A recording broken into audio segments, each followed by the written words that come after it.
అందరికీ నమస్కారం. జై శ్రీకృష్ణ ఛానల్‌కు స్వాగతం. ఈరోజు సోమవారం. పరమేశ్వరుడికి ఎంతో ప్రీతికరమైనటువంటి ఈ రోజున ఈ కథ వింటే స్వామి అనుగ్రహాన్ని పొందుతాం. కాబట్టి ఈ కథను భక్తి శ్రద్ధలతో వినండి. పూర్వం దారువనం అనేటటువంటి ఒక తపోస్థలం ఉండేది. ఆ వనంలో ఎందరో మునులు వారి వారి భార్యలతో సహా అగ్నిని ఉపాసిస్తూ కఠోరమైనటువంటి తపస్సును కొనసాగిస్తూ ఉండేవారు. ఒకనాడు వారందరినీ కూడా పరీక్షించాలి అనేటటువంటి భావనతో పరమేశ్వరుడు ఒక సుందరమైనటువంటి రూపాన్ని ధరించి ఆ దారువనానికి వెళ్తాడు.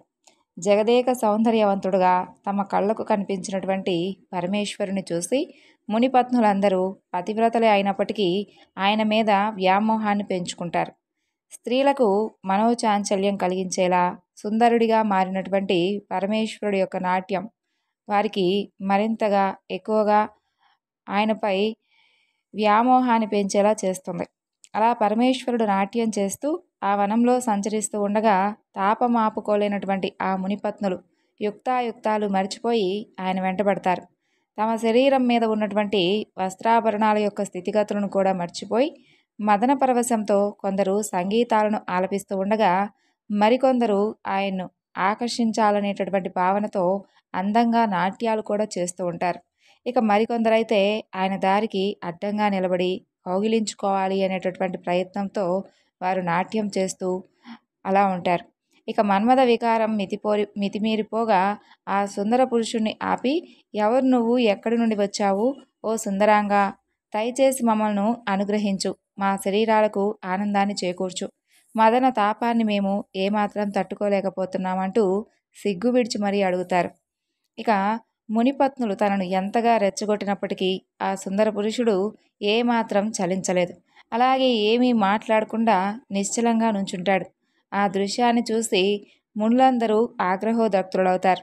తమ భార్యలకు మదన వికారం కలిగించినటువంటి ఆ సుందర పురుషుణ్ణి ఎన్నో మాటలతో దూషిస్తారు.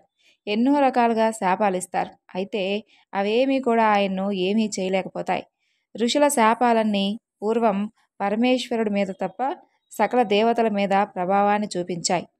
దదీచి శాపం వలన దక్షుడు చేసేటటువంటి యాగం ధ్వంసమైంది. భృగు మహర్షి శాపం వలన శ్రీహరి 10 అవతారాలు ఎత్తవలసి వచ్చింది. గౌతముడి ఆగ్రహంతో దేవేంద్రుడి వృషణాలు జారిపడ్డాయి. పూర్వం మునులందరి శాపాల ప్రభావంతో శ్రీహరి శయనించేటటువంటి క్షీర సముద్రం, అమృత సముద్రం తాగడానికి ఏమాత్రం పనికి రాకపోగా అప్పుడు నారాయణుడు కాశీక్షేత్రానికి వెళ్ళి క్షీరంతో విశ్వేశ్వరుణ్ణి అభిషేకించి తిరిగి క్షీర సముద్రాన్ని తాగడానికి అనువుగా చేసుకుంటాడు. ఇక మాండవ్య మహర్షి శాపంతో ధర్మదేవత కృతయుగం నుండి కలియుగానికి వచ్చేసరికి క్రమంగా క్షీణించసాగింది. మహాత్ముడైనటువంటి దుర్వాసుడి యొక్క శాప ఫలితంగా యాదవులందరూ కూడా పరస్పరం కలహించుకొని అంతమైపోతారు. భృగు మహర్షి శ్రీహరి వక్షస్థలాన్ని తనడంతో అక్కడే నివాసం ఉన్నటువంటి లక్ష్మీదేవి ఆ స్థానాన్ని విడిచిపెట్టి భూలోకంలో నివాసం ఏర్పరచుకుంది. అష్టవసువులు కూడా మునుల యొక్క శాపాలకు గురై భూలోకంలో మానవులుగా జన్మించారు. ఈ విధంగా ఎంతోమంది మునుల యొక్క మహర్షుల యొక్క శాపాలకు గురైనప్పటికీ కూడా ఈ మహాదేవుడు మాత్రం ముని యొక్క శాప ఫలాన్ని ఏమాత్రం పొందలేదని చెప్పి దారువన వృత్తాంతం ఇప్పుడు మనకు తెలియజేస్తుంది. ఇలా పరమేశ్వరుడు సుందరుడైనటువంటి పురుషుడుగా దిగంబరంగా సంచరించడాన్ని చూసి భరించలేనటువంటి మునులు ఆయన్ను సామాన్య మానవుడిగా భావించి చూసి పరుషంగా నిందించడం ప్రారంభించగా వెంటనే పరమేశ్వరుడు అక్కడి నుండి అంతర్ధానమవుతాడు. ఇక దాంతో ఏం చేయాలో తోచక అందరూ సత్యలోకానికి వెళ్ళి బ్రహ్మదేవుడితో జరిగినటువంటి విషయమంతా కూడా ఏకరువు పెడతారు ఆ మునులు. అప్పుడు వారి మాటలన్నీ కూడా విన్న తర్వాత బ్రహ్మదేవుడు ఇదంతా పరమేశ్వరుడు యొక్క లీలేనని చెప్పి తెలుసుకొని మనసులోనే ఆయనకు భక్తిగా నమస్కరిస్తాడు. ముల్లారా, మీరెంత అవివేకులో తెలుసా? ఇహపర శ్రేయస్సును కలిగించేటటువంటి పరమేశ్వరుణ్ణి గుర్తించలేనటువంటి మీరు మీ జన్మ వ్యర్థం. దారువనంలో మీకు కనిపించినటువంటి పురుషుడు ఎవరో తెలుసా? సాక్షాత్తు పరమేశ్వరుడే. మిమ్మల్ని పరీక్షించాలని ఆయనే అక్కడికి వచ్చాడు. గృహస్థుడైనప్పటికీ తన ఇంటికి వచ్చినటువంటి అతిథి ఎలాంటి వాడైనా ఏ రూపంలో ఉన్నా అతన్ని గౌరవించాలి. అది అతిథి సేవా ధర్మం. ఆ ధర్మాన్ని మీరు విస్మరించారు. సుదర్శనుడు అనేటటువంటి ముని అతిథి సత్కారాన్ని నియమంగా ఆచరించి మృత్యువునే జయించాడు. ఆ విషయం గురించి ఇప్పుడు మీకు చెబుతాను, వినండి. పూర్వం సుదర్శనుడు అతిథి దేవునితో సమానం అని చెప్పి ఏది కోరితే దాన్ని ఇచ్చేస్తాను అని చెప్పి నా సర్వస్వాన్నైనా సమర్పిస్తాను అంటూ ప్రతిజ్ఞ చేశాడు. అలా ఒకనాడు తన భార్యతో వచ్చినటువంటి అతిథి ఎవరైనా సరే పరమేశ్వరుడిగా భావించి అతను ఏది కోరితే అది నీ దేహాన్నైనా సరే ఆఖరికి సమర్పించాలి అంటూ ఆదేశిస్తాడు. అది విన్నటువంటి ఆ పతివ్రత, నాదా, మీరు చెప్పింది ధర్మబద్ధం కాదని నాకు అనిపిస్తుంది, మరొకసారి ఆలోచించండి అని విన్నవించుతుంది. అందుకు కోపం వచ్చినటువంటి సుదర్శనుడు భార్యతో, దేవి, నేను చెప్పిందే శాసనం. అతిథి పరమేశ్వరుడే, అతను ఏదడిగితే అది నీవు తప్పకుండా ఇవ్వాల్సిందే అని చెప్పి గద్దించి చెబుతాడు. అలా కొన్నాళ్ళు గడిచిన తర్వాత ఒకనాడు ధర్మదేవత ఒక బ్రాహ్మణుడి రూపంలో వారింటికి అతిథిగా వస్తాడు. ఆ సమయంలో సుదర్శనముని గృహంలో లేడు. అతని భార్య ఆయనకు స్వాగత సత్కారాలు చేస్తుంది. ఆమె సేవలకు సంతోషించినటువంటి ఆ విప్రుడు, దేవి, నీ భర్త ఇంట్లో లేనట్లుగా ఉన్నాడు, నీతో సంయోగం చెందాలని నా మనసు కోరుకుంటుంది అని అంటాడు.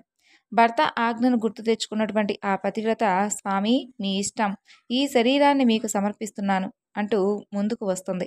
అంతలో సుదర్శనుడు ఇంట్లోకి వస్తాడు. లోపల అతిథిగా బ్రాహ్మణుడు కనిపించాడు. ఆయనకు భక్తితో నమస్కరించగా ఆ విప్రుడు, సుదర్శన, నాకు నీ భార్యతో రమించాలి అని ఉంది, ఏమంటావు అంటాడు. స్వామి, అతిథి కోరింది ఏదీ కూడా నేను కాదనలేను, తమరి ఇష్టం అని చెప్పి బయటకు వెళ్ళబోయాడు. ఇక సుదర్శనుడి యొక్క ధర్మబుద్ధికి, అతిథి సేవా తత్పరతకు చెలించిపోయినటువంటి ధర్మదేవత తన యొక్క నిజరూపాన్ని ధరించి, సుదర్శన, నేను నీ అతిథి ధర్మాన్ని పరీక్షించాలని ఇలా వచ్చాను. అతిథి మర్యాద వ్రతాన్ని త్రికరణ శుద్ధిగా ఆచరించినటువంటి నీవు మృత్యువును సైతం జయించగలవు. నీ గృహస్థ ధర్మం అమోఘం అని అతని భార్యను ఆశీర్వదించి ధర్మదేవత వెళ్ళిపోతాడు.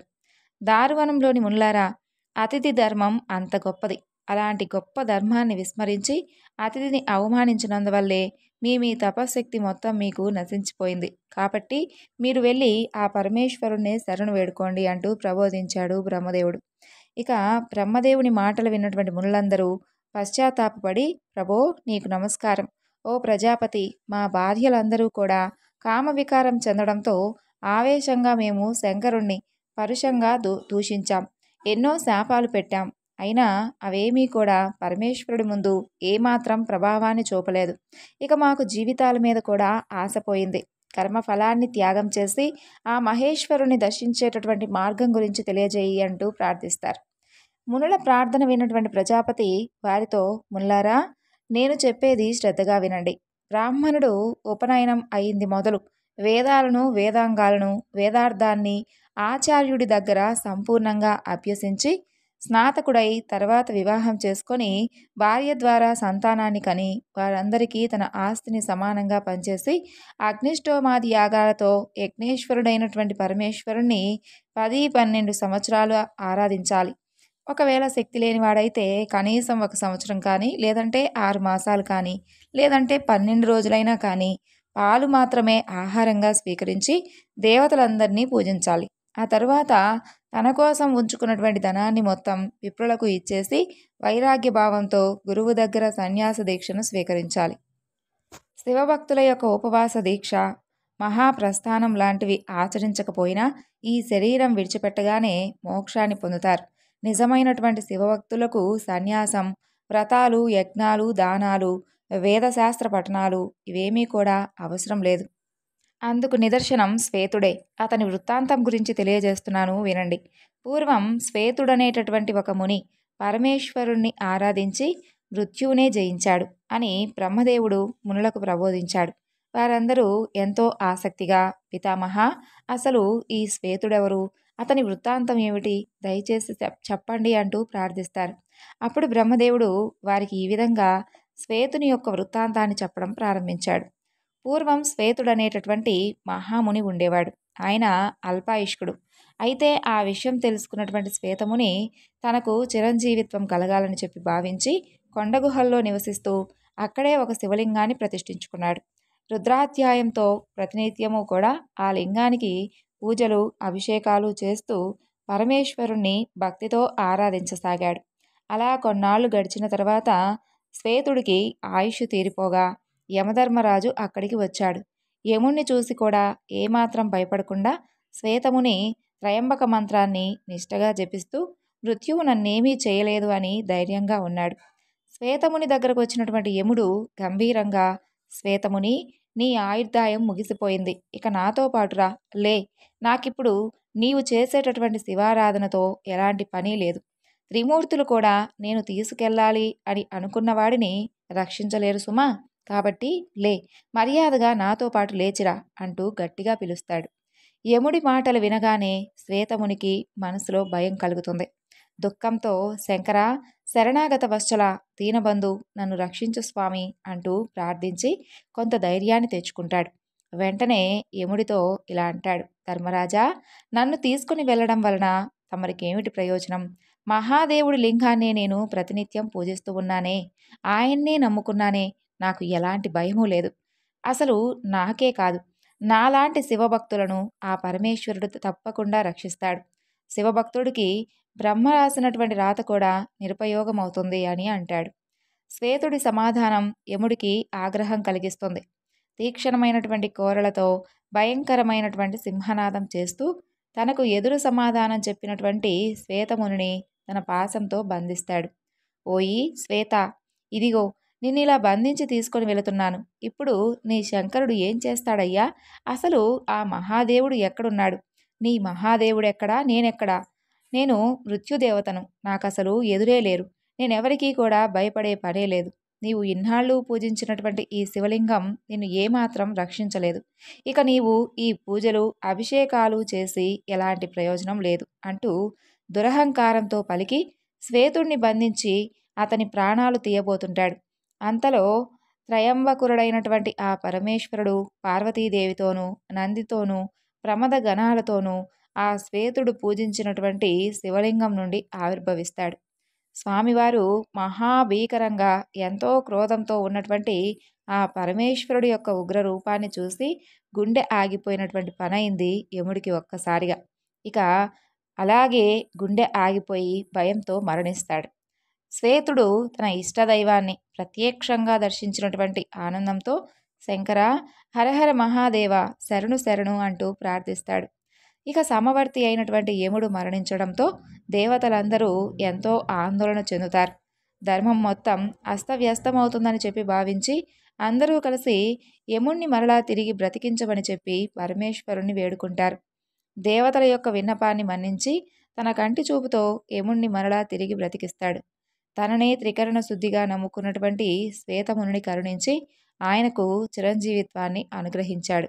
కాబట్టి మునులారా, మీరందరూ కూడా త్రయంబకం అనేటటువంటి మంత్రాన్ని త్రికరణ శుద్ధిగా ఏకాగ్రతతో జపించి ఎలాంటి దుఃఖాలు లేక ఆనందాన్ని పొందండి అని చెప్పి బ్రహ్మదేవుడు వారిని సముదాయిస్తాడు. ఇక మునులందరూ బ్రహ్మదేవుడు చెప్పినటువంటి శ్వేతముని యొక్క వృత్తాంతాన్ని విని ఎంతో ఆనందిస్తారు. తిరిగి ఆయనతో, విధాత, మా మీద ఎంతో దయతో మా యొక్క అవివేకాన్ని పోగొట్టారు. మాకు ఒక చిన్న సందేహం ఉంది. పరమేశ్వరుడి మీద భక్తి అసలు దేని వలన కలుగుతుంది?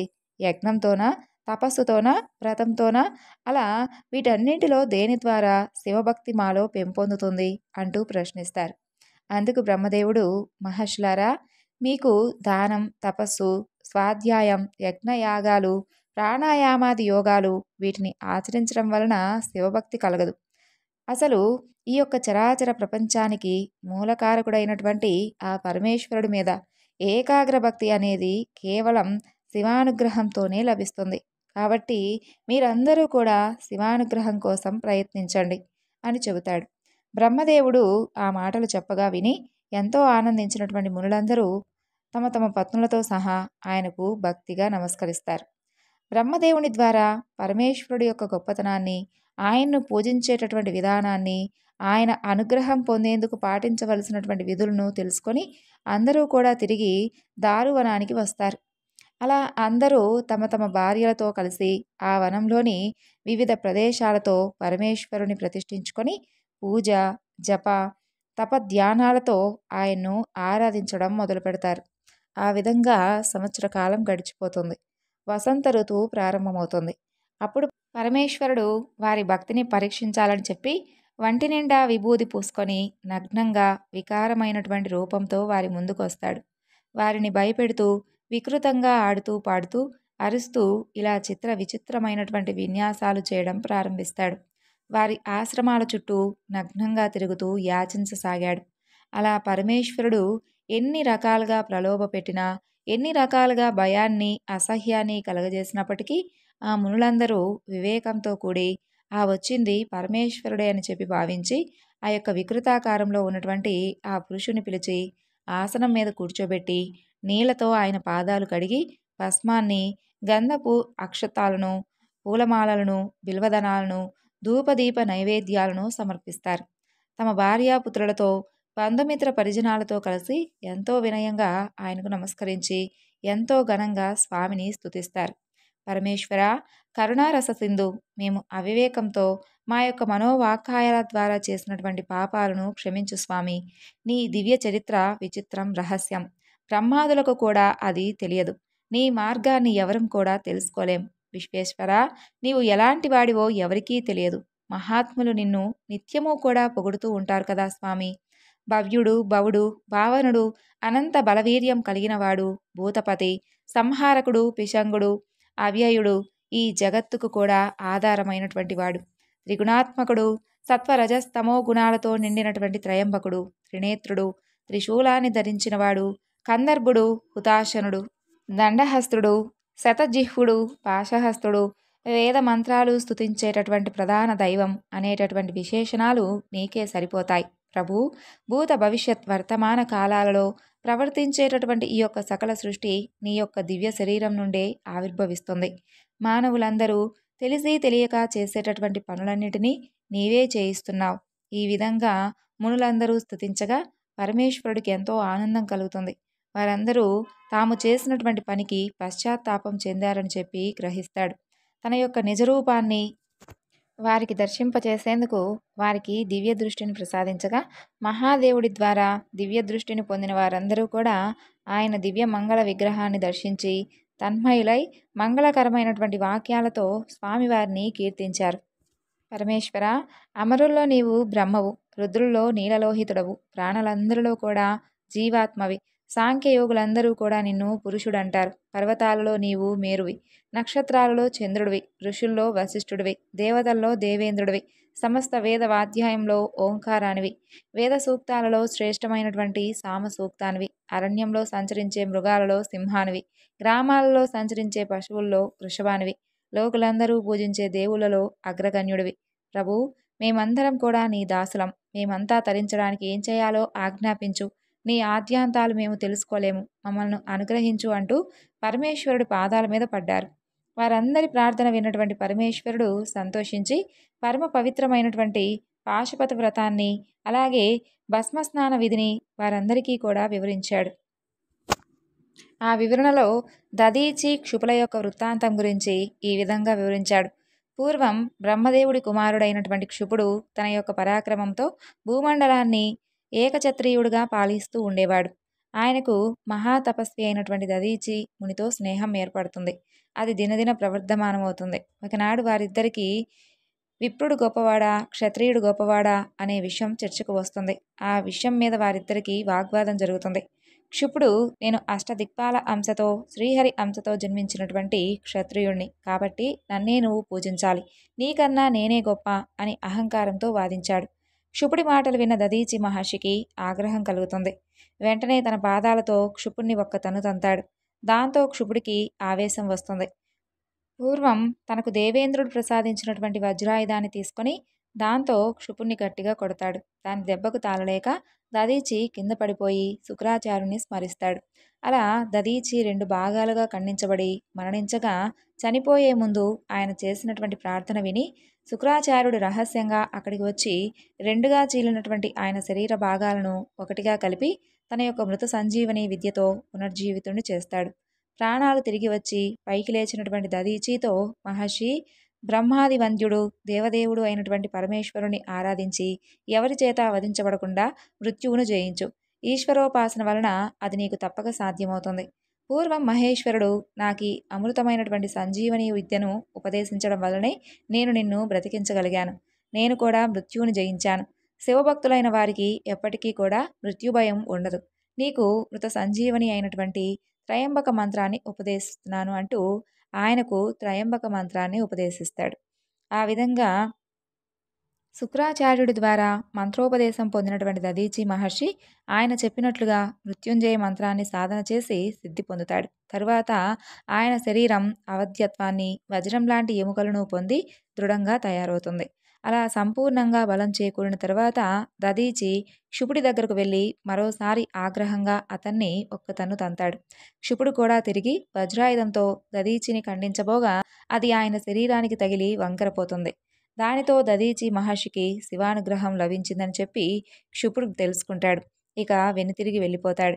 క్షుపుడు దధీచి మహర్షి వలన అవమానింపబడి ఎంతో ఏకాగ్రతతో నారాయణుడి గురించి తపస్సు చేస్తాడు. ఎన్నో సంవత్సరాలు గడిచిపోతాయి.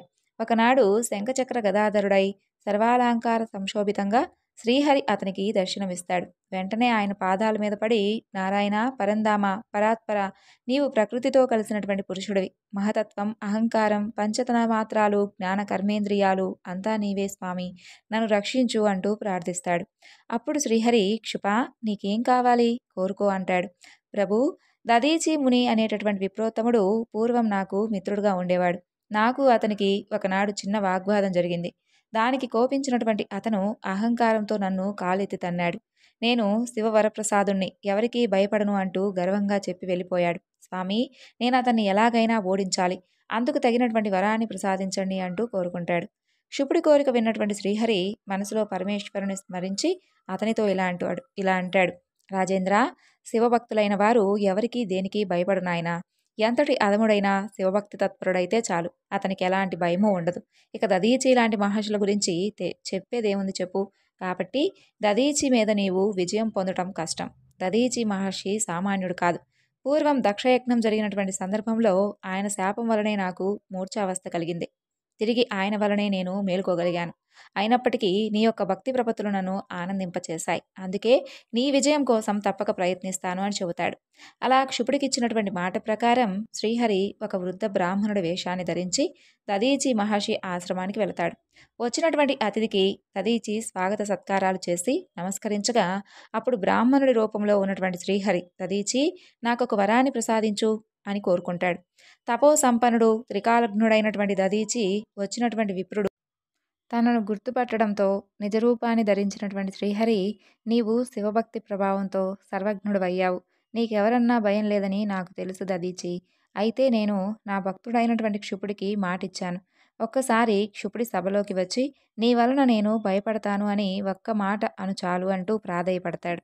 అయితే శివానుగ్రహం పొందినటువంటి దధీచి అందుకు అంగీకరించలేదు. అసత్యాన్ని నేను పలకను అని అంటాడు. అలా దధీచి తిరస్కరించేసరికి శ్రీహరికి ఆగ్రహం కలిగి తన సుదర్శన చక్రాన్ని అతని మీదకు ప్రయోగిస్తాడు. మహావేగంతో వచ్చినటువంటి సుదర్శన చక్రం దధీచి మహర్షి యొక్క శరీరాన్ని తాకి వజ్ర శరీరుడు కావడంతో అతన్ని ఏ కొంచెం కూడా ఏమీ గాయపరచలేకపోతుంది. అప్పుడు దధీచి, ప్రభు, శ్రీహరి, నీ సుదర్శన చక్రం కూడా పరమేశ్వరుడు ప్రసాదించిందే తెలుసు కదా, కాబట్టి అది కూడా నన్నేమీ చేయలేదు. నీవిక వ్యర్థ ప్రయత్నం దయచేసి మానుకోండి అని చెప్పి చెబుతాడు. దాంతో కోపం మరింత పెరిగినటువంటి శ్రీహరి ఎన్నో శస్త్రాస్త్రాలను దధీచి మీదకు ప్రయోగిస్తాడు. అవన్నీ దధీచిని ఏమీ చేయలేకపోతాయి. విష్ణువు యొక్క పిలుపు విని దేవతలందరూ కూడా ఆయనకు అండగా వస్తారు. అంతా కలిసి మూకుమ్మడిగా దధీచిపై దాడి చేస్తారు. అప్పుడు దధీచి తన యొక్క దర్భముడిని తీసి దేవతల మీదకు విసురుతాడు. అది ప్రళయాగ్ని జ్వాలలు వెదజల్లుతూ త్రిశూలంలా మారి దేవతలందరినీ కూడా కాల్చడం మొదలు పెడుతుంది. ఆ విధంగా నారాయణుడు దేవేంద్రాదులు ప్రయోగించినటువంటి అస్త్రాలన్నీ విఫలం కావడంతో అంతా ఆ త్రిశూలాన్నే శరణువేడి తలో దిక్కుకు పారిపోతారు. అది చూసినటువంటి శ్రీహరి ఆగ్రహంతో తన శరీరం నుండి లక్షలాది నారాయణ గణాలను సృష్టించి దధీచి మీదకు పంపిస్తాడు. దధీచి వారందరినీ కూడా దహింపచేస్తాడు. అప్పుడు శ్రీహరి తన యొక్క విశ్వరూపాన్ని ధరించి కోట్ల కొద్ది బ్రహ్మాండాలను, కోట్ల కొద్ది దేవతాగణాలను దధీచికి చూపిస్తాడు. అంత చూసినా కూడా దధీచి ఏమాత్రం భయపడకుండా, నారాయణ, నీ మాయలిక చాలించి నిజరూపంతో వచ్చి నాతో పోరాడు అని కోరుకుంటాడు. నారాయణుడు నిజరూపాన్ని ధరించి దధీచి ముందుకు రాగా దధీచి తన శరీరంలో అనంతకోటి బ్రహ్మాండాలను, కోట్లాది దేవతాగణాలను ప్రదర్శిస్తాడు. ఇక శ్రీహరి దధీచిలో ఉన్నటువంటి విశ్వాన్ని దర్శించి ఆయన గొప్పతనాన్ని ప్రశంసించి తిరిగి వైకుంఠానికి వెళ్ళిపోతాడు. ఈ విషయమంతా క్షుపుడికి తెలుస్తుంది. తన కోరికను సఫలం చేసేందుకోసం శ్రీహరి సైతం దధీచి ముందు అవమానం పాలయ్యాడని తెలుసుకుని వెంటనే దధీచి దగ్గరకు వస్తాడు. ఆయన కాళ్ళ మీద పడి నన్ను క్షమించమని చెప్పి వేడుకుంటాడు. ఆయన దీనుడై నిలిచినటువంటి క్షుపుణ్ణి మాత్రం క్షమించి తన మీద అకారణంగా దాడి చేసినటువంటి విష్ణువుతో సహా దేవతలందరినీ కూడా రాబోయే కాలంలో దక్ష ప్రజాపతి చేసేటటువంటి యాగంలో మీరు పాల్గొంటారు. అప్పుడు రుద్రుని యొక్క కోపాగ్ని జ్వాలలలో మీరందరూ కూడా దగ్ధమైపోతారు అంటూ శపిస్తాడు. తిరిగి క్షుపుడితో, రాజేంద్ర, ఎప్పటికైనా యోగ్యులైనటువంటి విప్రులే దేవమానవ పూజ్యులు, ఈ విషయం గ్రహించు అంటూ హితబోధ చేయగా క్షుపుడు అందుకు అంగీకరించి ఆయనకు నమస్కరించి తిరిగి తన రాజ్యానికి వెళ్ళిపోతాడు. ఈ యొక్క దధీచి క్షుపుల యొక్క సంవాదం విష్ణుమూర్తికి పరాభవం జరిగినటువంటి ప్రదేశం, దేవతలకు దధీచి శాపం ఇచ్చినటువంటి ప్రాంతం స్థానేశ్వరం. అక్కడ పరమేశ్వరుడు స్థానేశ్వర లింగంగా వెలిశాడు. ఆ శివలింగాన్ని దర్శించి పూజించిన వారు తప్పకుండా శివలోకాన్ని చేరుకుంటారు. ఈ యొక్క దధీచి క్షుప సంవాదాన్ని చదివిన వారు, విన్నవారు, బోధించిన వారు అపమృత్యు బాధల నుండి విముక్తులై శరీరం పతనం చెందిన తర్వాత కైలాసాన్ని చేరుకుంటారు. ఈ వృత్తాంతాన్ని పఠించి యుద్ధానికి వెళితే ఎవరికైనా సరే జయం తప్పకుండా వర్తిస్తుంది అని చెప్పి సాక్షాత్తు పరమేశ్వరుడు చెప్పినటువంటి వృత్తాంతం ఇది. ఈ వివరణను ఇంతటితో ముగిస్తున్నాను. మరొక చక్కని కథతో మరలా కలుసుకుందాం. అంతవరకు నమస్కారం. జై శ్రీకృష్ణ.